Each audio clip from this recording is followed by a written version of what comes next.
खुदावंद के ज़िंदा और जलाली और कादिर नाम में आप सब लोगों को सलाम।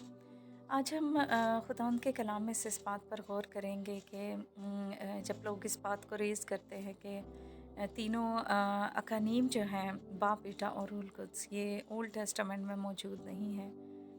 तो जब हम यूहन्ना की इंजील पढ़ते हैं तो वो लिखा है कि इब्तिदा में कलाम था और कलाम खुदा के साथ था और कलाम ही खुदा था। और जितनी भी चीज़ें पैदा हुई हैं उनमें से कुछ भी उसके बग़ैर पैदा नहीं हुआ।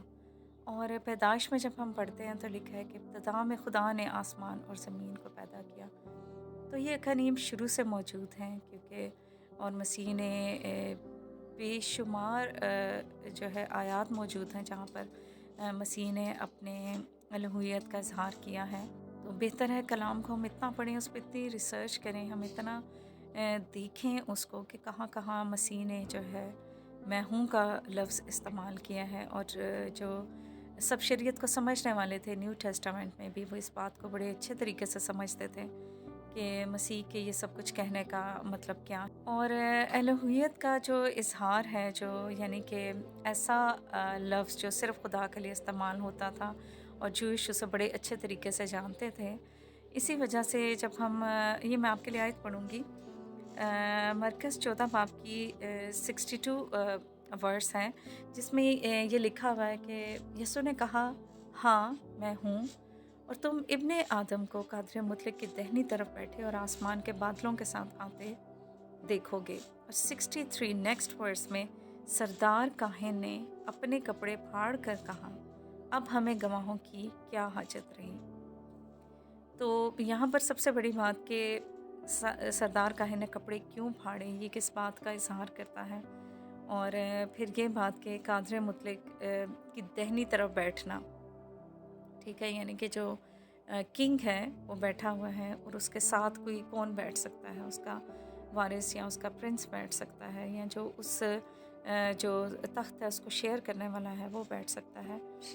तो जब मसीह ने यह कहा तो वो अपनी अलूहियत का इजहार कर रहा है, जो मैं हूँ का लफ्ज़ इस्तेमाल कर रहा है, तो वो बता रहा है ताकि लोग अंडरस्टैंड कर पाएँ कि वो किस बारे में बात कर रहा है। तो जब हम दानियल की किताब उसका 7वां बाब हम पढ़ते हैं तो फिर हम बेहतर तौर पर समझ पाते हैं कि जहाँ भी मसीह ने इब्ने आदम, सन ऑफ मैन, इस्तेमाल किया है अपने लिए, तो इसकी अगर आप पूरे अच्छे तरीके से दानियल 7 बाब को पढ़ें तो फिर आप पूरे तौर पर समझ पाते हैं कि आगे लिखा हुआ है कि तुम इब्ने आदम को कादर मुतलक की दाहिनी तरफ बैठे और आसमान के बादलों के साथ आते देखोगे।